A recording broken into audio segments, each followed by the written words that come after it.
Hi, and welcome to BeatleDave's Beatles channel. Today's video is episode 13 of my Beatles UK album series, so please come and join me.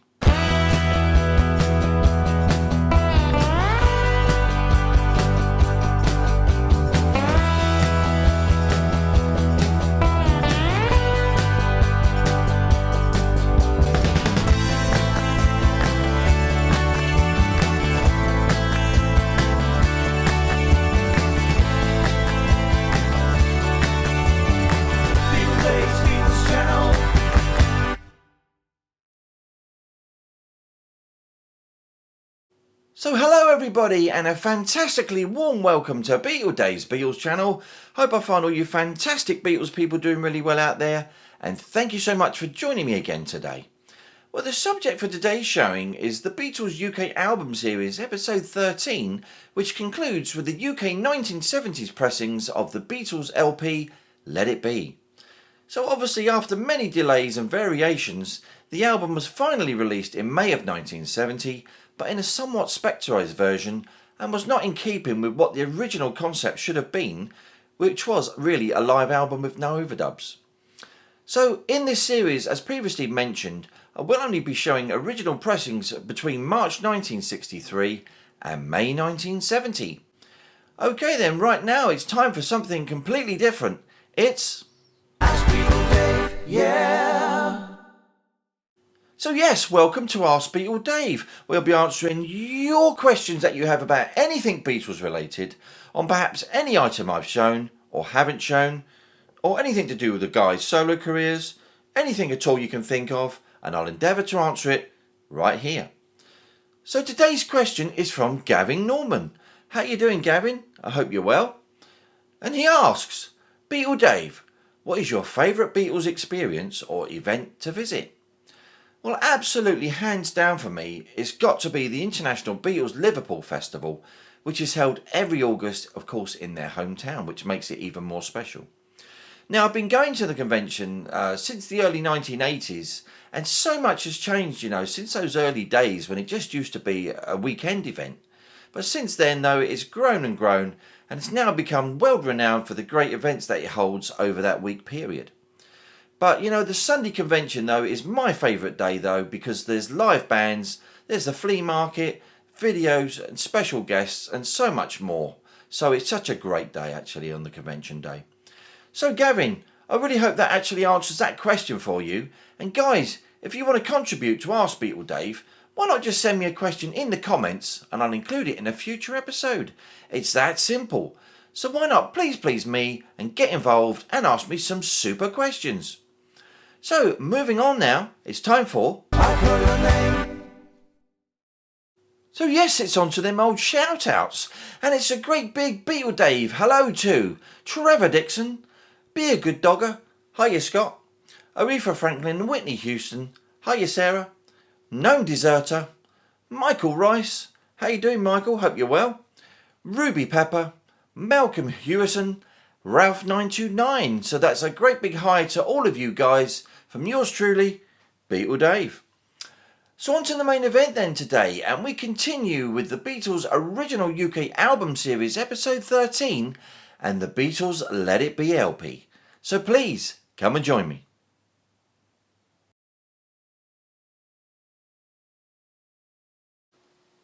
On May the 8th, 1970, the final Beatles studio album, Let It Be, was released in the UK by Apple Records and in the USA 10 days later. Initially, the planned album and rehearsals were to be filmed for a TV documentary which would also include the Beatles playing live, presenting the freshly written 14 titles for the audience. Sessions fell into disarray when George Harrison walked out of Twickenham Studios the second week. After several meetings and George's demands met, the Beatles reconvened at Apple Studios to finish the project in a more relaxed setting. On the 30th of January 1969, the Beatles performed on top of their Apple Studios at 3 Savile Row in London. While the new songs reverberated in the streets below for the bewildered public, the free open-air concert was the last time the Beatles would perform live together. In April 1969, The Beatles issued the single Get Back with Don't Let Me Down, after which engineer Glyn Johns had prepared and submitted a complete mix of the Get Back album. This was subsequently rejected, although an acetate did make its way to US radio stations in Buffalo and Boston and subsequently played on air. The Get Back project was now put on hold as they had started to put their energies into the recording of the Abbey Road album, which was eventually released in September. With John's verbally quiet departure from the group after a meeting, some work had to be finished in order to match the soundtrack to the resurrected documentary, which was now a film. The very last Beatles-related session took place on the 3rd of January 1970, where Paul, George and Ringo convened at Abbey Road Studios one more time to record the George Harrison track, I Me Mine. Once again, Glyn Johns compiled a new Get Back LP with the newly recorded I Me Mine, and again the Beatles rejected this version. John and George had now contacted Phil Spector, who was now told to make a releasable album. Nearly 17 months since the project originally began, the album was anything but what the original intention of the band's no overdubs process approach was going to be. When Paul McCartney heard the finished Spectorised version of Let It Be, he was infuriated so much with the orchestrations and overdubs on The Long and Winding Road that he wrote a letter to Alan Klein telling him never to mess with his songs ever again. The soundtrack was released in tandem with the accompanying movie, showing the band rehearsing in Twickenham and at Apple from January 1969 and culminating with the rooftop concert. The album topped the charts in many countries, including both the UK and the US, but the critical response was generally unfavourable. Let It Be came to be regarded as one of the most delayed and controversial rock albums in history. So let's take a look. So here it is then, the Beatles album Let It Be, released by Apple Records on the 8th of May 1970, catalogue number PXS1. So this album basically marked what would be a very sad end of the Beatles' 8-year recording career. And my own personal view of this album is it's just not the fitting end to the world's greatest group. They really should have kept to their guns, and they should have really got their Get Back album together with the no overdubs and quite frankly released that back in 1969 before Abbey Road. I mean, my own personal idea would have been to put a 6-track rooftop concert on one side with the likes of Let It Be, Two of Us, I Me Mine, For You Blue, Dig It, The Long and Winding Road, and maybe Maggie May, of course, on the other side. But as you all know, we can't change history. So let's take a look then at this very fragile box set. And I've already taken all the components out of the box already, so it's a lot easier for me to show you. Obviously, they're very fragile and I didn't want to cause any damage, so we'll start with the outer cover. Obviously, there's no Let It Be there on the top. You've just got the same picture there that you would have of the guys as on the Let It Be album sleeve, of course. But in this case, it's the outer cover for the whole box set. These are very difficult to find in anything near mint condition these days. Really hard to find. And this one's in really nice condition. Lovely laminate. Of course, it's fully laminated. And we've got on the back there, we've got some details about John Kosh there, designed by John Kosh and photographs by Ethan A. Russell. And of course we've got printed and made by Garrett and Lofthouse Limited there. So that's the outer cover. So now then we have the component which is actually the tray section of the box set. Now this slides out from the outer cover which I just showed and is incredibly fragile. So this tray component then has the 2 flaps, and inside you can have your book which sits in the middle, and actually that comes out as well, and actually your album sits just on top of the book. So that's that component, and this is in pretty good condition as well. You've got both the flaps completely together. Obviously you get a lot of rubbing on these because they rub against the cover as it goes inside. But this one's in pretty good shape as well. So quite possibly then, as a component with your Let It Be box set, if you were lucky enough to get one of these Apple Records posters. Now, one of these is an original and one of these is a reproduction. Now, the one on the left is the original and the one on the right is actually a reproduction, although the quality of the one on the right I think is much superior. But the reason why you can tell the repro from the original is where it says Wonderwall, you've actually got, where it says Sapcore 1, there's a little asterisk on the originals. Now if you haven't got that on yours, you've got the reproduction. So let's take a look at the original poster first then. And we got at the top there, we got these fine albums are available now on Apple. You should have them, and I think we should. So we got the white album there with the mono and stereo numbers. Abbey Road, just a stereo number of course. Yellow Submarine with the mono and stereo numbers. Then we got the Wonderwall album, mono and stereo with the asterisk by the Sapcore 1 of course. Got Sapcore 2, two Virgins there. Of course it was released in mono, even though there's only about 50 to 100 copies. Got Electronic Sounds there by George Harrison. Of course you've got Postcard with the mono and stereo numbers. James Taylor, mono and stereo. Jackie Lomax there with mono and stereo. There's a slight rip in this poster, so I'm being a bit more careful here. And you've got Life of the Lions there, of course that's on Zapple. Wedding Album.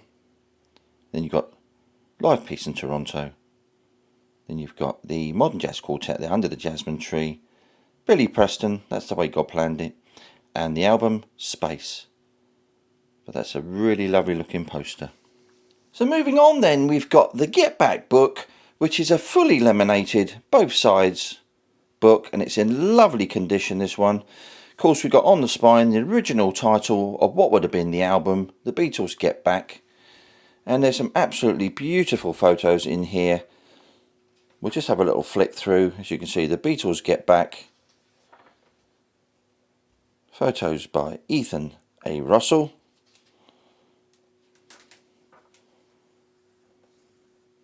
Some really great photos. Obviously, more recently there's been another Get Back book with much more text and more photos. But initially, in 1970, this is what the Beatles fans had when they bought their Let It Be box set. Obviously, there's some really, really great candid shots of the guys in here. You know, a nice picture of John there. Just going to move this over a little bit more. And of course, you know, some pages have got just one or two photos, but there's a lot of great photos. You know, some really nice ones in here. Obviously, you got the first part, which is obviously Twickenham, and then we move on later on to Apple.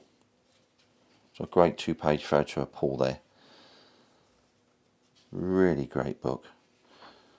Obviously, the Let It Be box set was only available for a limited period of time before obviously the album was just sold on its own. But obviously, you know, you could still pick up copies of the book for a little while after. But I believe a lot of people complained about the price at the time. It was too expensive, the book and the album together as a complete set. And so I think it was really just down to demand that the album was sold separately. Some great black and white. A good one of Billy there. It's a great photo of Billy. Some good black and white photos in here. So we've got some text there. Obviously these are transcripted from many of the discussions that were going on. Some of which are in the Peter Jackson Get Back movie, of course. But these are all really interesting stuff. Some really candid talk here. Then we move to Apple, of course. One of Heather there. We've gone back to Twickenham there, possibly. Good one of John and Paul out of focus there. So many great photos in this book. I mean, this book alone would probably set you back £50 plus, you know, but they're very weak. These books, the spines of these books are very weak, and it's almost impossible to find ones that have without any loose pages, because they were just so prone to pages just coming out. I think that was basically the glue they used, I believe, as far as I can remember. Wasn't a very good glue. So some great photos here, the guys. There's a great one of John. Imagine having all that access just to take photos of the guys. Absolutely amazing. Some more shots of Billy there. John and Yoko. George Martin there, of course. There's John on the roof.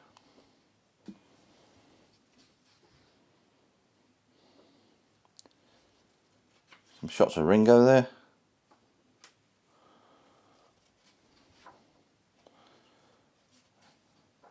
And this really is quite a big book, actually. Quite surprising how many pages there is.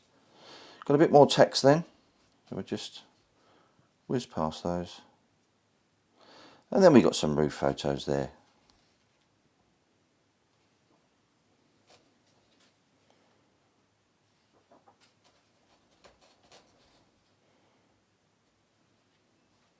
It's a great one of Paul there. And the police coming to get the guys.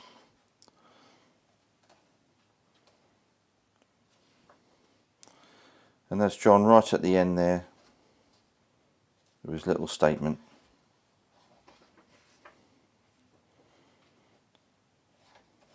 Some more photos of Paul and John. Then George and Ringo. And then everybody there. And that's the book. That's in fabulous condition, that one. Really nice. So with your Let It Be box set then, you would have got your Let It Be album, of course. So we've got Let It Be there at the top with the 4 photos of the guys. This is in really nice shape, fully laminated, of course, by Garrett and Lofthouse. And then we're going to flip that over.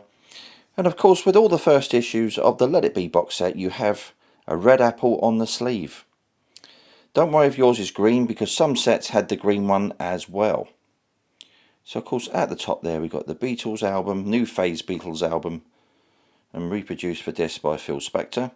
Then we've got all the tracks there with the 4 alternate pictures of the guys. And thanks to George Martin, Glyn Johns, Billy Preston, Mal Davis, Peter Brown, Richard Houston and Brian Rogers. Of course designed by John Kosh and photographs by Ethan Russell. And then we've got that great big red Granny Smith there, an EMI recording, and then Apple Records. Let's take a look at that spine then.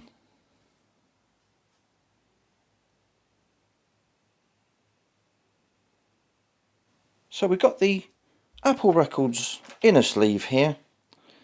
Slightly toned, this one, on one side. But it's in great shape nevertheless. So onto the vinyl then. And some early copies were 2U, 2U on both sides. But there's also 2U and 3U in the box sets as well. So we've got a very dark Apple label there, with Let It Be there above the centre hole. You've got the Apple Records around the perimeter rim there, with the EMI recording on the left, 33 1/3, manufactured in the UK and side 1 there. And then on the right hand side we've got stereo, PCS 7096 and the circled P 1970, with all the details there and the Beatles at the bottom. So the matrix on side 1 is YEX 773-2U.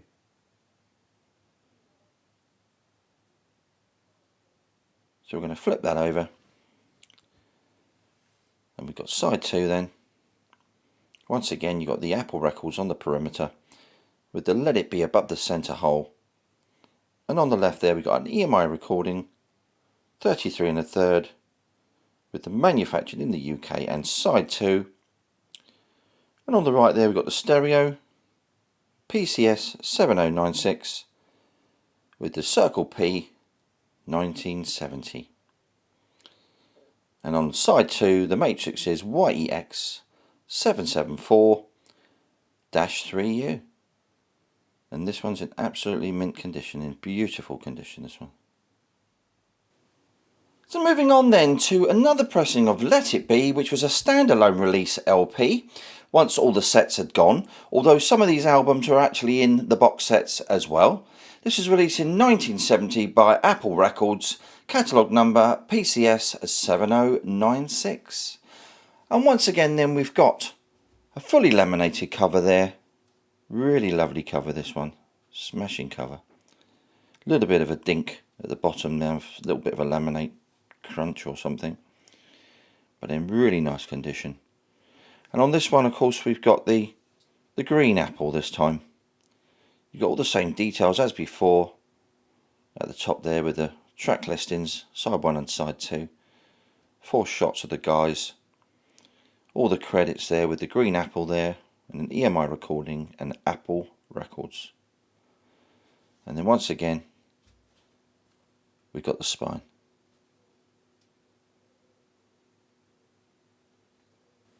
So once again then we've got that Apple inner sleeve. And this one's in really nice shape, this one. So onto the vinyl then. Once again we've got a really dark Apple label there. Really dark one.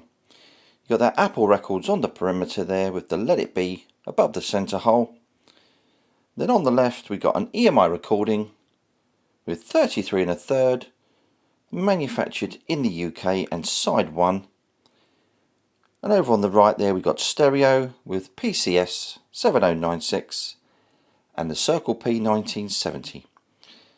Of course there we've got all the tracks there and the Beatles at the bottom. And the matrix on side 1 is YEX 773-3U. I'm going to flip that over. And then once again there, we've got the Apple Records on the perimeter with the Let It Be title above the centre hole. And then on the left there, we've got the EMI recording, the 33 1/3, manufactured in the UK and side 2. And on the right, we've got stereo, PCS 7096 and the Circle P 1970 with the tracks on side 2 and the Beatles. And finally the matrix on side 2 is YEX 774-3U. And this is quite a really good sounding vinyl actually, this one's really nice.